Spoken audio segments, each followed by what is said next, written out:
Buenas tardes, chicos, qué bueno que nos estén acompañando una vez más. Comparte el video, ya estamos a punto de empezar. Aquí nuestro compañero Juan Francisco Mellado, nuestro pastor de jóvenes, se encuentra con nosotros. Isaac Valencia, su servidor. Y estamos en otro episodio de Antorchas Vivas sin filtro.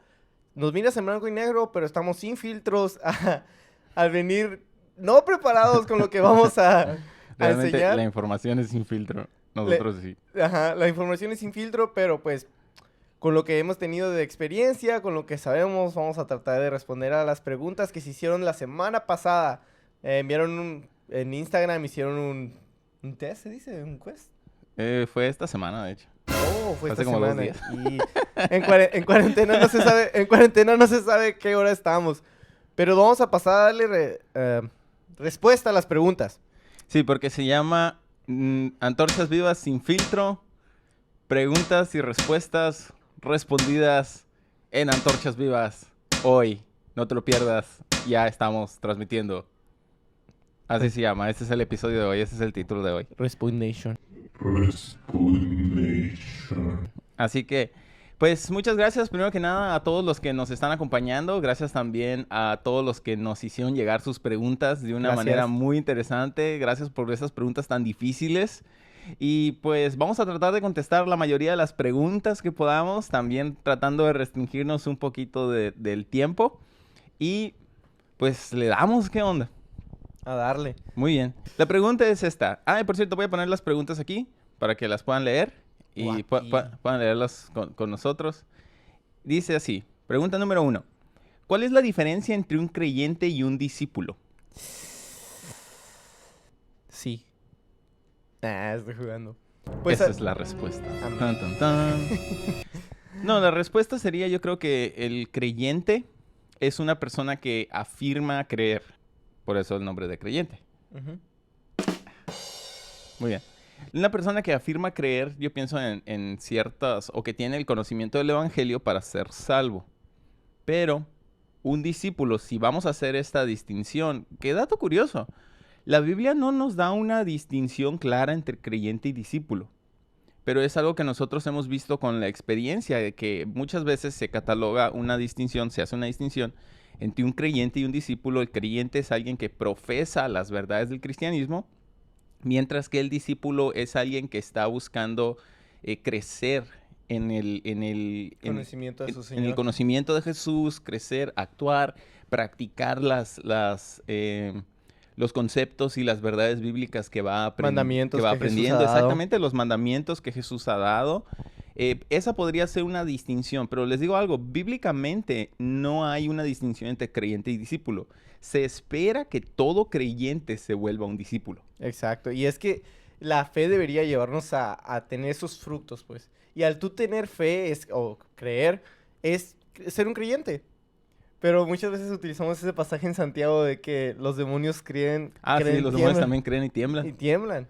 Eso nos da a entender que solamente creer o tener conocimiento de Dios no es suficiente para nuestra salvación.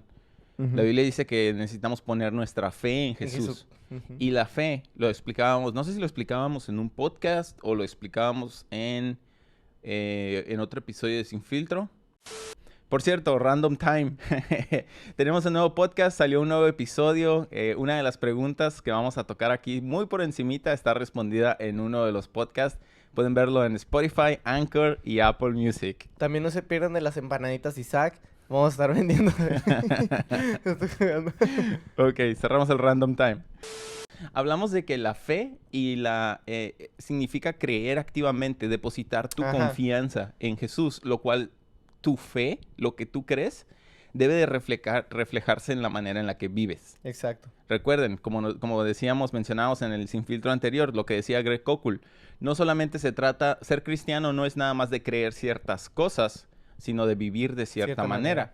Y eso involucra el ser discípulo de Jesús, el estar viviendo los mandamientos de Dios en tu vida. Así que, si no quieres añadir algo más, yo creo que esa sería la diferencia que pudiéramos ver entre un creyente y un discípulo. Uh-huh. Ok. Bueno, la siguiente pregunta es, ¿el infierno es verdad? No. ¿Esto es un sí o no respuestas que no? Ojalá fuera así de fácil acá. Sí, ¿no? Pues la palabra del infierno viene, aquí lo buscamos 13 veces en el Nuevo Testamento. Curiosamente, la palabra infierno como tal no aparece ninguna vez en el Antiguo Testamento. Pero el Nuevo Testamento ya... Aparece 13 veces en el Nuevo Testamento. Y eso es lo curioso. En el Antiguo Testamento tenían un concepto del infierno. Sí existía un concepto del infierno como un lugar donde las personas malvadas iban a ir a ser castigadas. Ujú. Pero en el Nuevo Testamento ya directamente Jesús nos revela la existencia de este lugar, del infierno, de ese lago de fuego. Y la palabra que se usa para infierno era Gehenna. Esta palabra tenía que ver, era un lugar donde quemaban la basura. Y Jesús usó esta palabra para hacer esta comparación de que era un lugar parecido en el mundo espiritual o en el reino espiritual, donde serían las personas echadas al fuego, pero no cualquier fuego, sino el fuego de la ira de Dios. Básicamente donde nosotros obtendríamos la justa retribución del pago por nuestros pecados, por la maldad. Y algo que debemos aclarar aquí es que sí, el infierno es verdad, pero Jesús también especifica que el infierno es para aquellos que han decidido no poner su fe en Jesucristo. Aquellos que han ido en contra de Él y que para ellos está reservados el juicio final. En Mateo 25, del 31 hasta el final del capítulo, Jesús habla acerca de un juicio que va a haber a las naciones. Y Él especifica que su padre, el rey, el rey, mejor dicho Él, va a decir: venid benditos de mi Padre y heredar el reino que tienen para ustedes. Y va a poner a la derecha, dice, a todos aquellos que han decidido creer en Él, a sus ovejas. Y va a poner a la izquierda a aquellos que han decidido no poner su fe en Él, sino que fueron en contra. Y hay pues una distinción donde está el fuego eterno, donde ellos van a sufrir su justa retribución, como dijo Mellado. Y también en Apocalipsis 21 se menciona que estas personas van a ser echadas al lago de fuego, se le conoce también. Ajá. Y la pregunta dice, ¿el infierno es verdad? Yo la respondería de esta manera: solamente si el cristianismo es verdad.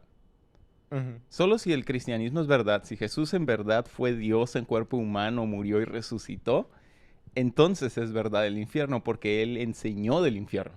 Exacto. Si Jesús es Dios en cuerpo humano y es quien dijo ser el camino, la verdad y la vida, entonces el infierno existe. Y yo creo que tenemos muy buena evidencia para creer que verdaderamente Jesús es quien Él dijo ser. Exacto. Y Frank Turek, uno de los apologistas que hemos estado poniendo aquí, dice esto. Y dice: Dios no va a obligar a nadie a estar con Él en su presencia. Eso es el infierno. El infierno es estar separado de Dios eternamente. Sí, es verdad. Dios no es un esposo abusivo o un amante abusivo que nos acecha. De hecho, es el mismo Frank Turek el que pone esta imagen. Dice: chicas, ¿cuántas de ustedes han tenido a alguien que los ha perseguido románticamente a quienes ustedes no le quieren corresponder? Y muchas chicas se ríen, ¿no? Ahí en el escenario. Y le dice, incluso algunas de ustedes están pensando: sí, está sentado aquí a un lado de mí. Dice, pero el punto es este. Y luego él les pregunta: imagínense que esta persona los ha perseguido románticamente y les dice: ¿saben qué? Al final, te amo tanto que te voy a secuestrar. Eso no es amor. Obviamente el amor te da la libertad de escoger. Y Dios nos da la libertad de escoger. Y quienes escojan libremente rechazar a Dios van a ser separados de Dios para siempre. Que es lo que explica Frank Turek, que esto es el infierno, cuando somos separados de la única fuente de bondad, de la única fuente de amor, del Dios verdadero, cuando somos separados por la eternidad y recibimos el pago, el castigo por nuestra maldad.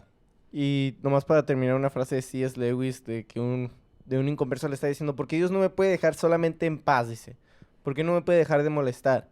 Y C.S. Lewis dice: esa es la paradoja, amigo, dice, que cuando Dios te deja en paz, eso es el infierno. Ajá. Cuando Dios verdaderamente te suelta a que recibas el pago que amerita tu maldad, eso es el infierno. Muy bien, la tercera pregunta que nos hacen es: ¿puedo perder mi salvación? Y esta es la pregunta que yo respondo en detalle, en mucho detalle, en un estudio bíblico en el último episodio del podcast, que voy a poner el link por aquí, en algún lado por ahí. Y en ese episodio desglosamos verdaderamente todo, qué es lo que nos dice la Biblia acerca de la salvación.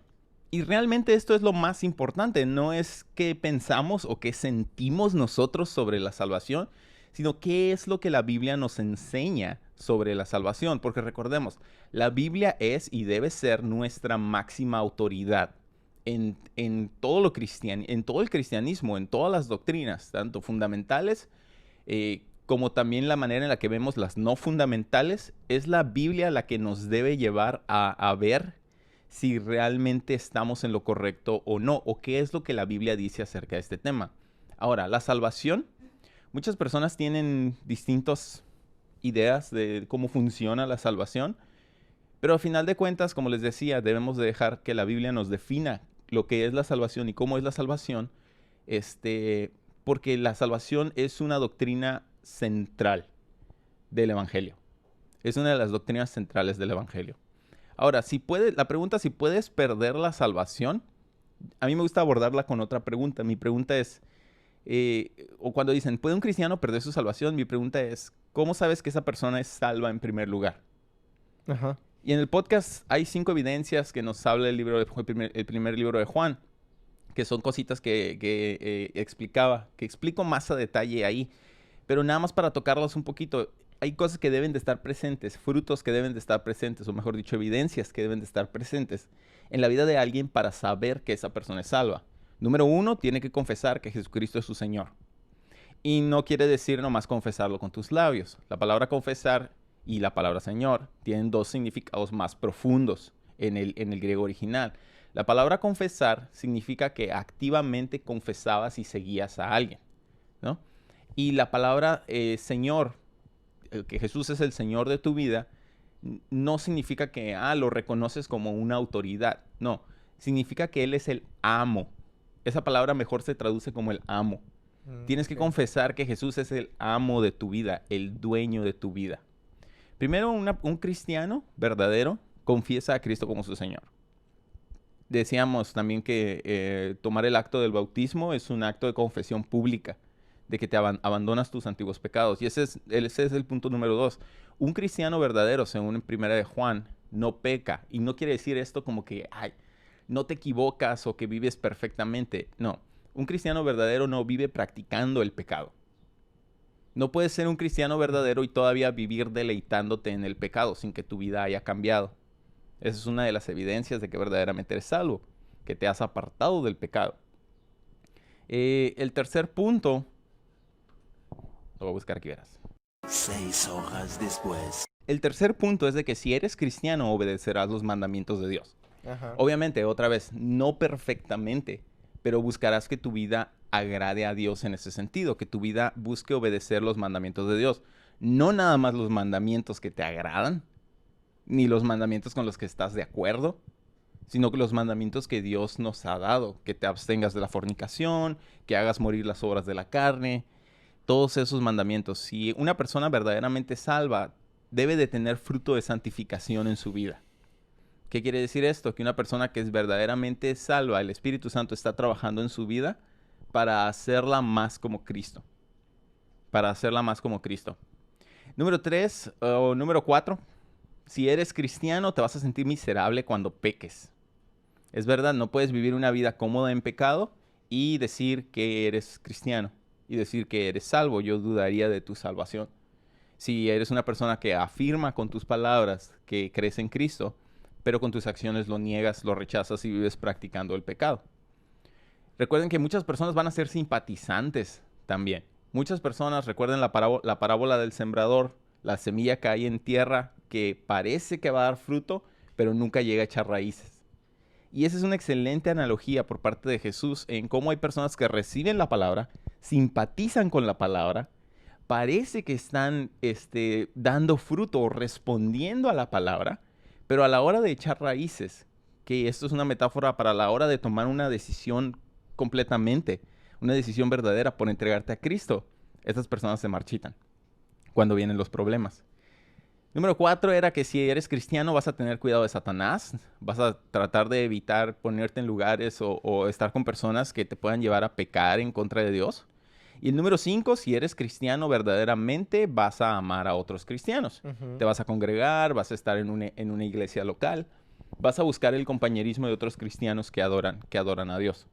Ahora, si vemos estas si estos aspectos están presentes en tu vida, entonces puedes tener la seguridad de que eres salvo, de que eres salvo. Y si eres verdaderamente salvo, la Biblia nos da muchísimos pasajes. De hecho, en el podcast menciono como 17 pasajes del Nuevo Testamento donde Jesús nos asegura, donde Jesús y donde Pablo nos dan la seguridad de nuestra salvación eterna. Exacto.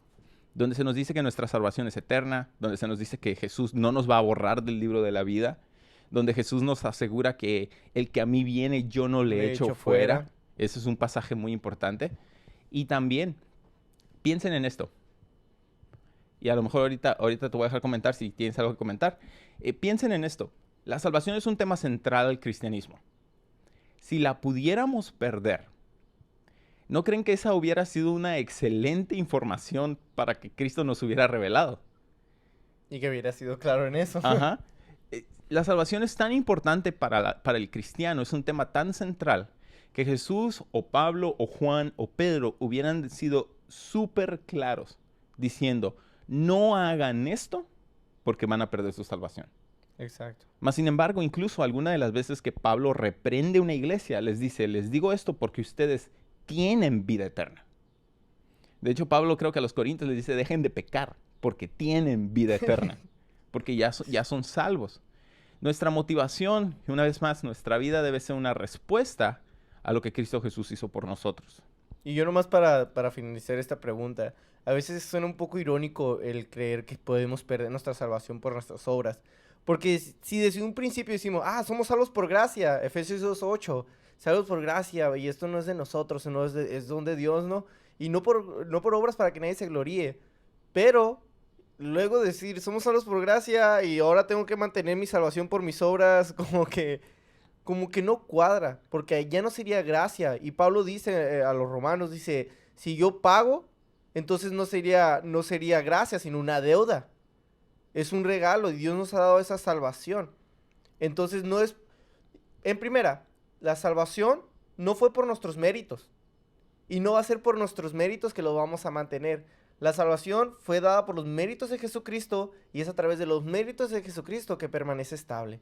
Y otro punto que yo hablo ahí también en el podcast es este.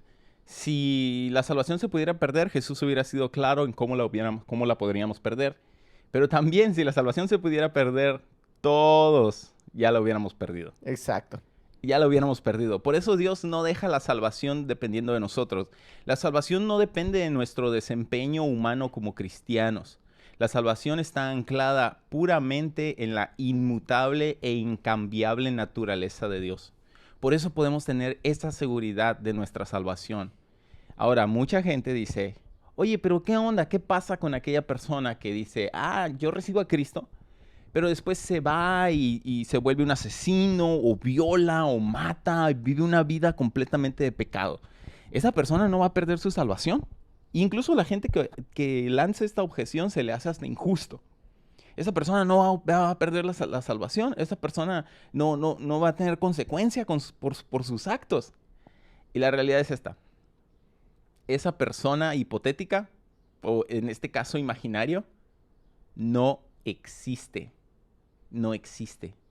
Porque hay una presuposición, ahorita mencionabas a C.S. Lewis, y C.S. Lewis dice, antes de contestar una pregunta tenemos que entender todas las presuposiciones que hay en esa pregunta. Esta pregunta presupone que no hay un Espíritu Santo obrando en la vida del creyente. ¿Por qué? Porque si una persona es verdaderamente salva, el Espíritu Santo va a hacer trabajo de santificación en su vida. Va a hacer trabajo de santificación en su vida. Uh-huh. Ahora, y esta es una advertencia, también la hago en el podcast, pero esta es una advertencia que también quiero poner aquí en video. Si tú al escuchar que tu salvación no se pierde, si tu corazón se inclina en decir, ¡uy, qué bien! Entonces ahora puedo pecar sin consecuencias. Cuidado, porque probablemente no eres cristiano. Probablemente ni siquiera eres salvo o salva. Probablemente solo simpatizas con las cosas del cristianismo y te sientes bien en la iglesia. Pero si tu corazón te quiere, o si tú mismo te quieres impulsar a pecar con el pretexto de que no vas a perder tu salvación, probablemente ni siquiera tengas salvación para empezar. Ahora, por el contrario, la respuesta de un cristiano, de una persona salvada, al escuchar que su salvación no se pierde, es la gratitud de poder servir más a un Dios, sabiendo que podemos dormir tranquilos, sabiendo que como Jesús dijo, no hay nada ni nadie que pueda quitarlos de mi mano. Ujú. Y pueda quitarlos de mi mano. Y Jesús es claro, él dice nadie, y la palabra es nadie es nadie. Ni tú, ni yo, ni el diablo, ni sus ángeles, ni demonios, ni principados, ni potestades. Nadie puede arrebatarnos de la mano de Jesús.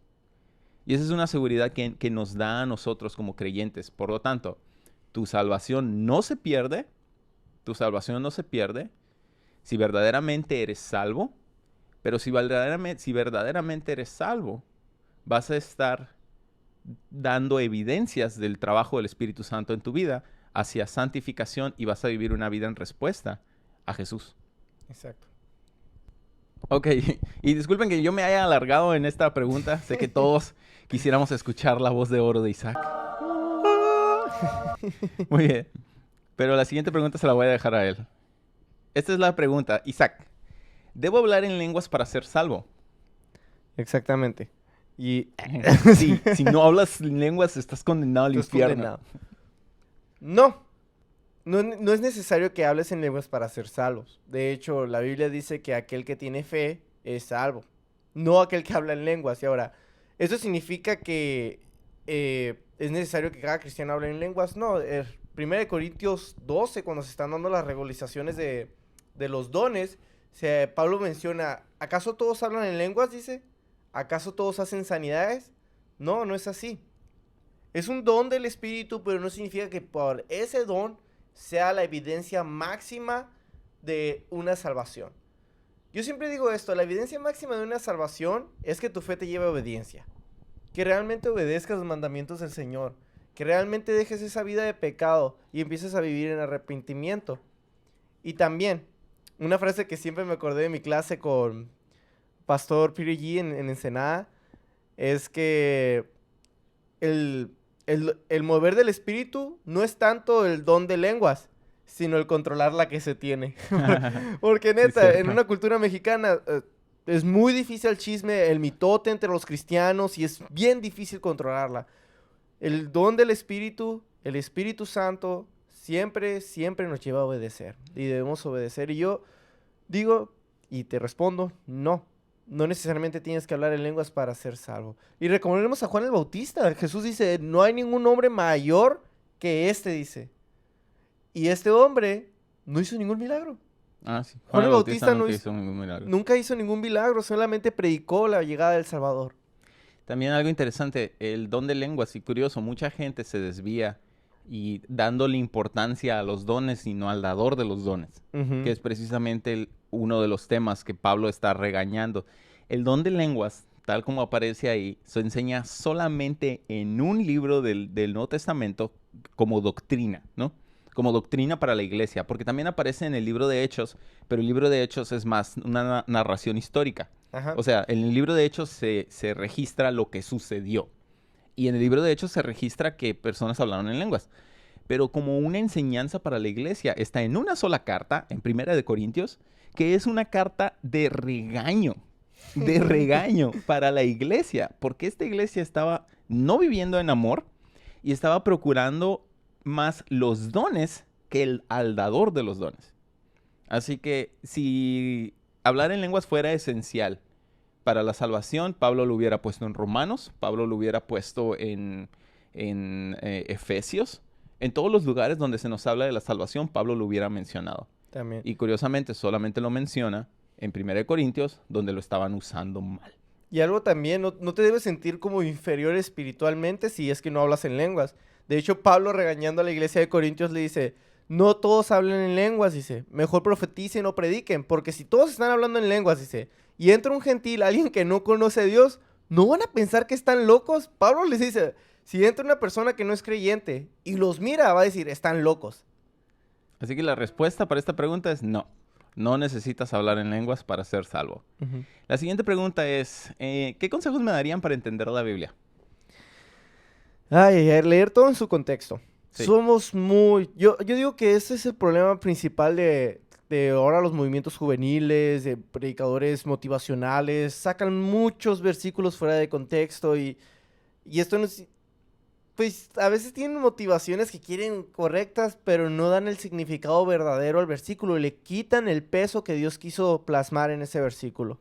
Exacto, el contexto es rey. Algo que siempre nos han enseñado en la interpretación bíblica, el contexto es rey. Ujú. Y algo que uno de los predicadores que sigo dice es, nunca leas un solo verso de la Biblia.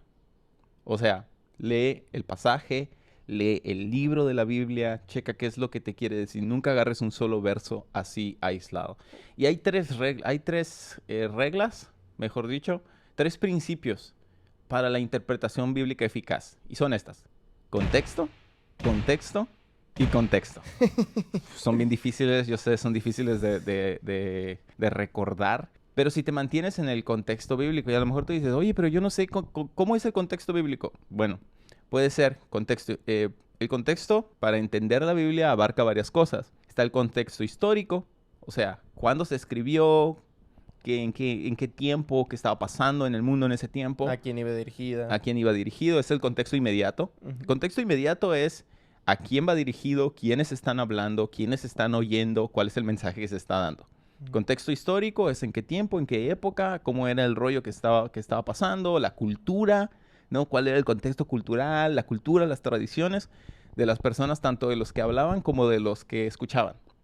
Y el tercero es el contexto literario. ¿Qué tipo de escritura es esta carta? ¿Es escritura poética?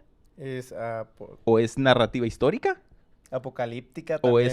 es literatura apocalíptica o Ujú. profética? ¿O es una carta doctrinal para la iglesia?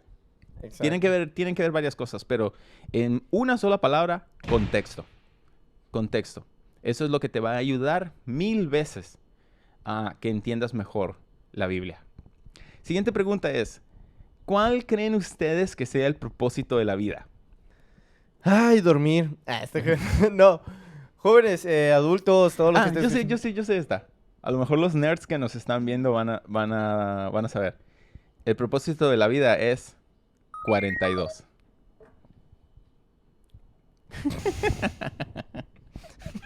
Para todos mis amigos nerds. Te pasas de la... Y yo digo que para responder esta pregunta resumida con la Biblia, vamos a hablar de Eclesiastés. No se sabe muy bien quién es el autor, pero todos a través de cómo habla el autor de Eclesiastés, cómo es que se menciona como el predicador, por todas las experiencias que tuvo en su vida, dan a entender que fue el rey Salomón escribiendo esta carta como en forma de arrepentimiento. Y esperemos que realmente se haya arrepentido. Fue un hombre rico, un hombre que tuvo dinero, fue un hombre que tuvo terrenos, tuvo viñas, tuvo trabajo, Tus mujeres. tuvo mujeres, y fue arquitecto, él construyó cosas, hizo de todo lo que le causaba placer, pero nada de eso satisfizo su corazón. Y él en Eclesiastés está hablando vanidad de vanidades, pero al terminar el libro de Eclesiastés, él dice esto en el capítulo 12, versículo 13, el fin del todo el discurso oído es este: teme a Dios y guarda sus mandamientos, porque esto es el todo del hombre. El verdadero propósito de la vida es que sirvamos a Dios, que volvamos a la fuente de vida. Y Colosenses 1:16, nomás para terminar, la Biblia lo dice, fuimos creados por medio de Jesús y para Jesús. Y eso es lo que quería añadir. El propósito de la vida. Realmente, la pregunta dice, ¿cuál creen ustedes que sea el propósito de la vida? Pero realmente lo que nosotros creamos no importa, Ujú. ¿no? Lo que la Biblia nos revela es de que, o lo que Jesús nos ha revelado, y lo que el autor de Colosenses nos reveló, lo que el apóstol Pablo nos reveló, es que precisamente el propósito de la vida es todo para Jesús. Conocer a Jesús, conocer a Dios, conocerlo y darlo a conocer. El propósito por el cual venimos a esta vida es para tener la oportunidad de conocer a Dios. De conocer a Dios y en el transcurso de nuestra vida decidir si queremos estar con Él en la eternidad o si no queremos estar con Él en la eternidad. Ajá. ¿Cómo se llama? Como una extensión de esta pregunta que a veces he escuchado. Mucha gente piensa que el propósito de la vida es la felicidad.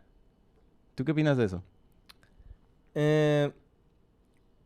Pues un Que autor... que el propósito de la vida es ser feliz. Ajá, un autor y obviamente todo el contexto del libro, que es una biografía de Moisés, de Charles Swindoll, se llama el autor, Y él dice, nunca existirá un felices para siempre en esta vida, dice. En Es esta real. tierra. C.S. Nunca va a Lewis existir. C.S. Lewis decía eso. Si hay algún sentimiento, alguna necesidad que en esta tierra no podamos satisfacer, significa que no hemos sido creados para esta tierra. O sea, Ajá. que hemos sido creados para algo más. Y también ponte a pensar, porque cada quien tiene su definición de felicidad. Muy bueno. sí, Cada cierto. persona tiene una idea filosófica de qué es ser feliz. Algunos los hace feliz el alcohol. Pero una frase también que dice Sujel Michelén, el alcohol, dice, no te lleva a la felicidad, pero sí te deja tres cuadras cerca de ella, dice, pero no te lleva a la felicidad. Así que el propósito de la vida no es ser feliz. Hay personas que obtienen su felicidad de hacer daño a otras personas. Exacto. Ahora, el propósito de la vida no es ser feliz. Incluso la definición moderna de felicidad es súper torcida porque está rebajada a simplemente lo que nosotros sintamos. Es una definición moderna de lo que se conocía como hedonismo, que era es la búsqueda del placer. Es la búsqueda continua del placer. Pero algo curioso, Eric Metaxas tiene, no sé si es un libro o una plática, pero una vez escuché de parte de él que se llama La virtud perdida de la felicidad. La forma en la que los griegos definían la felicidad antes, en el tiempo de Jesús, era muy diferente a la forma en la que definen la felicidad hoy. La forma en la que los griegos definían la felicidad era vivir una vida con un propósito más alto que vivirla para ti mismo. Esa era la definición de felicidad, independientemente de si eres feliz o no en el sentido sentimental, sino el hecho de vivir con un propósito hacia algo más grande. Era la felicidad que los griegos buscaban. Que curiosamente yo creo que esa definición de felicidad encaja mejor en nuestra vida cristiana, porque venimos a conocer a Dios, que no existe ningún propósito más grande que ese, realmente.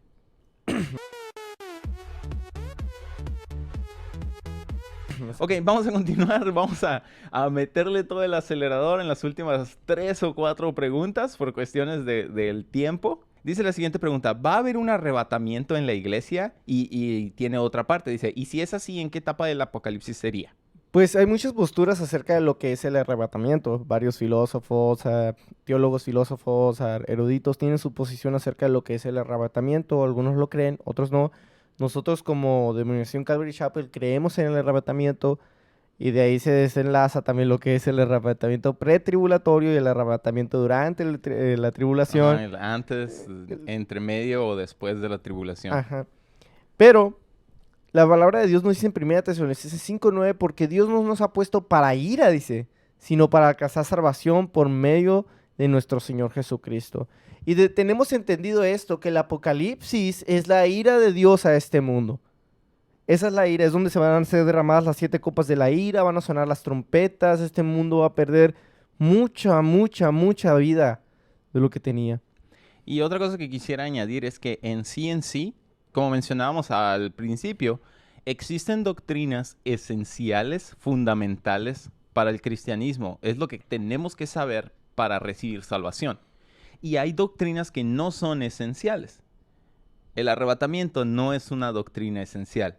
¿Qué quiero decir con esto? No debe ser usado para medir o no qué tan ortodoxa o qué tan correcta bíblicamente es una persona. Porque esta está abierto a interpretación. De hecho, Pablo lo menciona en 1 Tesalonicenses. Pablo menciona el día del Señor y menciona el día de Cristo, creo que pone.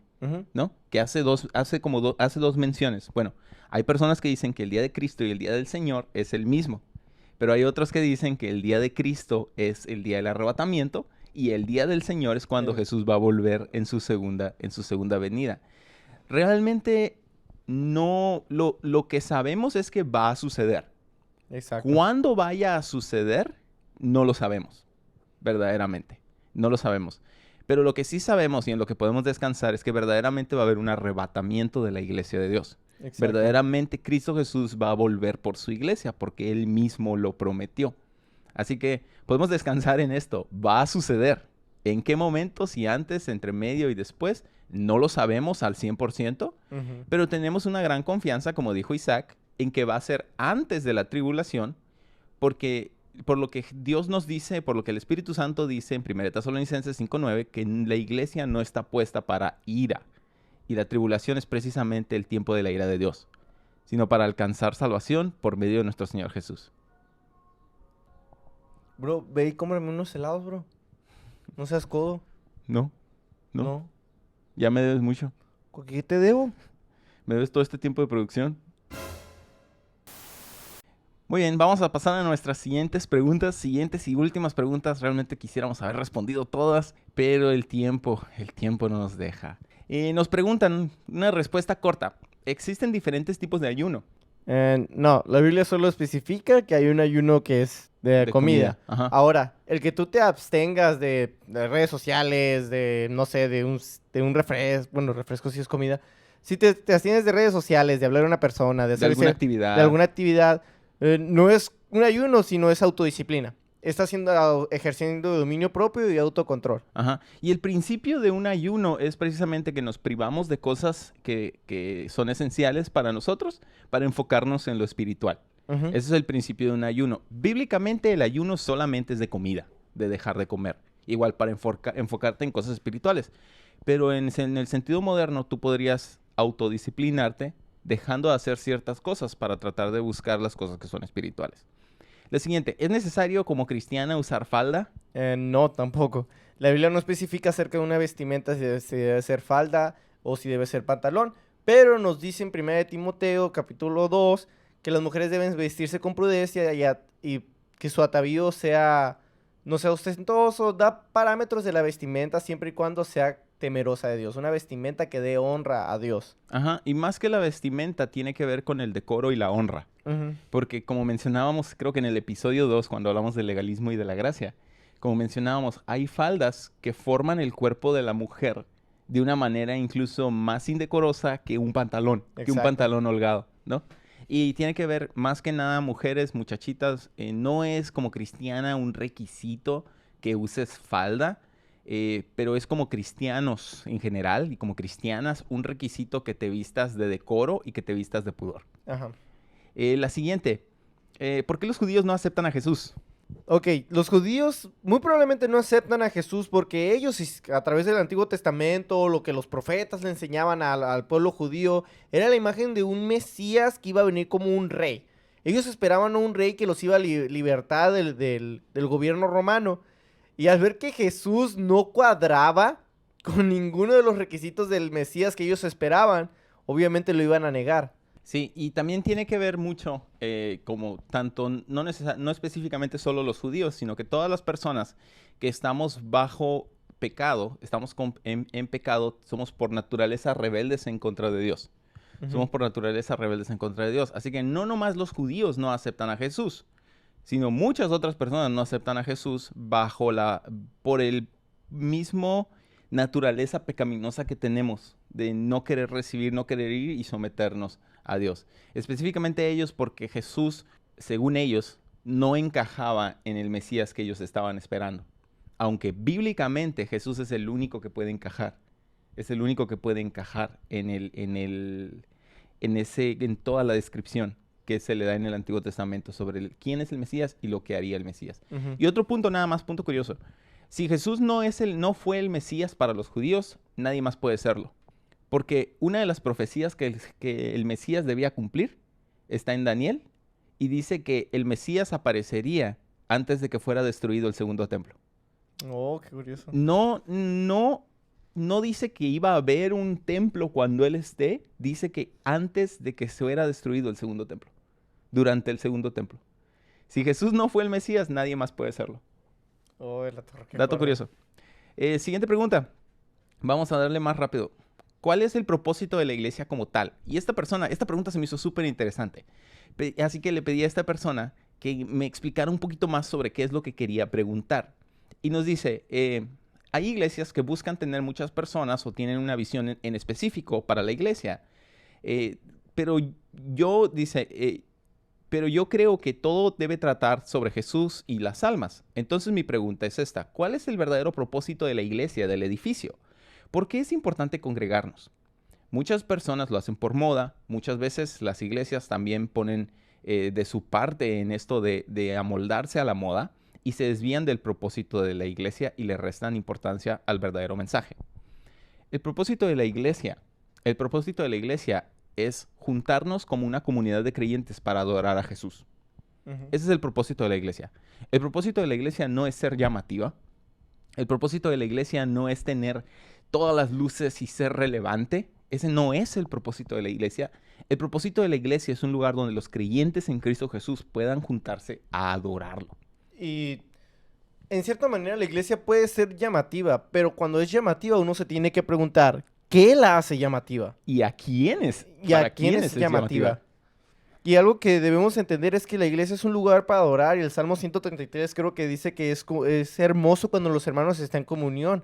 Hebreos nos dice que no dejemos de congregarnos como algunos lo tienen como por costumbre, porque realmente necesitamos de los demás. Dios nos ha hecho como un cuerpo. Dios nos ha hecho seres que tengan relaciones sociales con las personas. Y Dios nos ha creado con esos aspectos comunicables de Él, de tener unidad entre las demás personas, y como cristianos ocupamos eso. Ahora, la iglesia es muy importante porque en esta es donde los creyentes, los discípulos, son edificados a través de la palabra, a través del pastor que Dios ha puesto por ellos.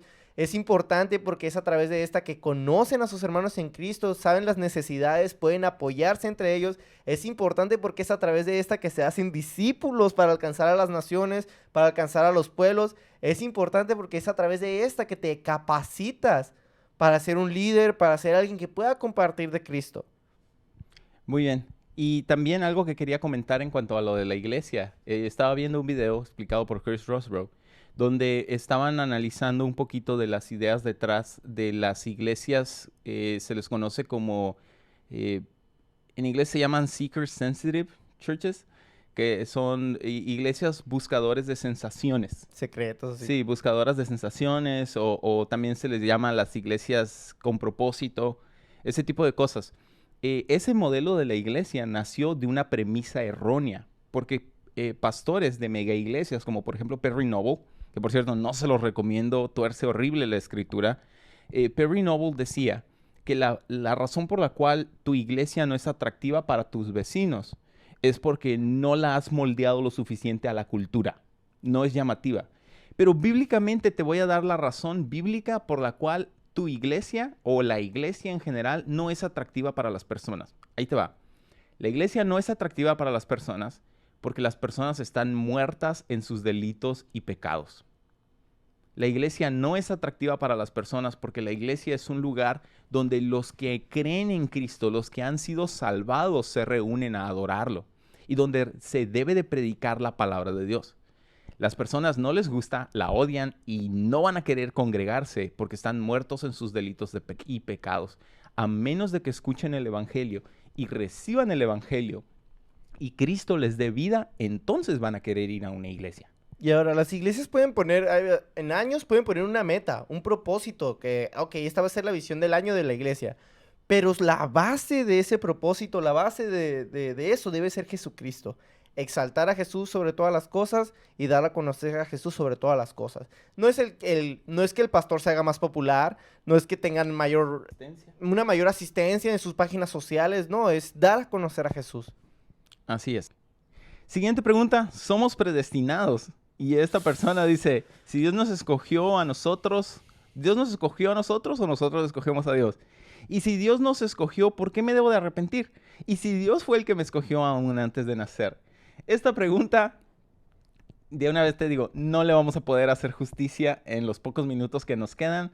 Pero ¿saben qué? Vamos a hablar de este tema, la predestinación. Este tema merece su propio programa, así que lo vamos a hablar el próximo viernes, de la predestinación. Así que no se lo pierdan. Siguiente pregunta dice, ¿cómo pensarías que sería el mundo si Dios no nos hubiera dado la Biblia? Creo que sería igual que en el Génesis. en el Génesis no tenían la Biblia. De hecho, ni tenían los mandamientos. Abraham Dios hablaba con Abraham. Dios se demostraba al pueblo de Abraham. Se demostró a Jacob también. Y ellos siguieron la voz de Jesucristo. Pero esto es una... ¿Cómo se puede decir? ¿Hipótesis o no? Sí, y era exactamente lo que estaba pensando. Esta pregunta no tiene una respuesta correcta. Ajá. Porque es una pregunta hipotética. Exacto. Que nos maneja un escenario imaginario. Ajá. Algo que debemos tener en claro en esto, que Dios ahorita, Él ha decidido revelarse a través de su palabra, a través de la Biblia. Es muy necesaria para nosotros. Hebreos dice que antes Dios habló a través de profetas, pero Él nos ha dejado la palabra para Él revelarse a nosotros. Así es, en este último tiempo Dios ha hablado a través de su Hijo, a través de su Hijo Jesús, y del cual tenemos nosotros sus palabras. Literalmente podemos abrir nuestra Biblia y leer lo que Jesús habló. Si no hubiera, realmente es una situación imaginaria de que si no hubiera Biblia. Mi pregunta sería, mi punto, mejor dicho, para abordar sería, aun si no tuviéramos la Biblia, el cristianismo seguiría siendo cierto. El cristianismo seguiría siendo cierto porque el cristianismo está basado en hechos históricos, no necesariamente en un libro. De hecho, el Nuevo Testamento, o la segunda parte de la Biblia, existe por causa del cristianismo, por causa de que Cristo resucitó. Y sus discípulos, que lo vieron resucitado y que fueron enseñados por él, tuvieron la necesidad de escribirlo, de dejar un registro de lo que había acontecido. Pero ahora, aun si no tuviéramos la Biblia, Jesús de todos modos resucitó igual. Y el cristianismo seguiría siendo... Eso no lo detuvo. Seguiría siendo verdad. Sí, eso no lo detuvo. Muy bien, estos han sido todas nuestras preguntas. Como recuerden, la pregunta de la predestinación, el tema de la predestinación, la vamos a agarrar, la vamos a usar para un programa completo. Muchas gracias a ti que nos hiciste esta pregunta. Nos diste una mina de oro para poder hablar de ese tema de la predestinación y aclarar algunas dudas y algunos conceptos erróneos que se tienen en cuanto a la predestinación desde el punto de vista bíblico. Como siempre, mi consejo, como siempre, a lo mejor nunca lo he dicho aquí en la cámara. A lo mejor nunca lo he dicho, pero si han escuchado los podcasts, una vez más. Yo también tengo mis podcasts. Entonces sabrás que mi consejo es, no nos escuches con una mente abierta, escúchanos con una Biblia abierta. Igual, sé una persona como los de Berea. Escucha las predicaciones no con una mente abierta, escúchalas con una Biblia abierta y siempre compara las cosas a la luz de la palabra para saber si estas cosas en realidad son así. Muy bien, nos despedimos. Soy Juan Francisco Mellado, su servidor en Cristo Jesús. Isaac Valencia me acompaña. Este es Sin Filtro número 5. Nos vemos en el próximo episodio. Dios los bendiga.